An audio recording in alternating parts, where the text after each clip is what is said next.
Which avant-garde artists secretly seeded the summer of love? Imagine a quiet revolution happening behind the scenes of one of the most iconic cultural moments in history.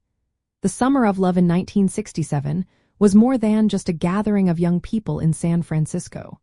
It was a wave of change that reshaped society, inspired protests, and challenged old ways of thinking.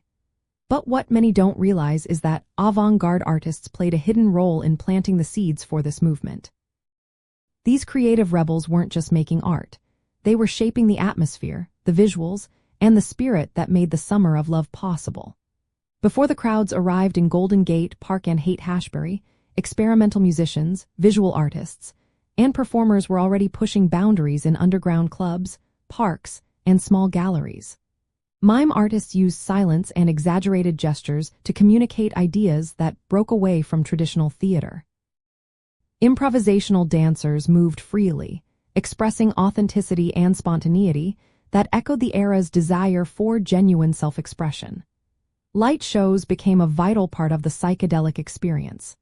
Artists like Bill Ham and Ben Van Meter created swirling, colorful projections that responded to music, turning concerts into immersive visual journeys. These liquid light displays, made by layering dyed liquids and projecting them onto walls, created a constantly shifting visual landscape that mesmerized audiences. Visual artists such as Rick Griffin, Alton Kelly, Victor Moscoso, Stanley Mouse, and Wes Wilson designed posters that became symbols of the movement.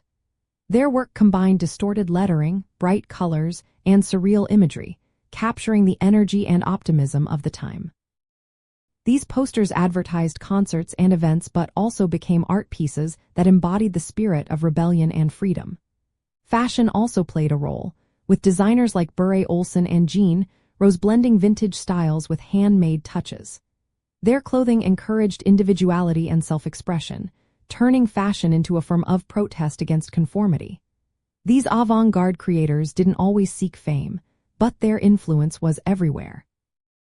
They helped craft the visual language, the sounds, and the spaces that defined the Summer of Love.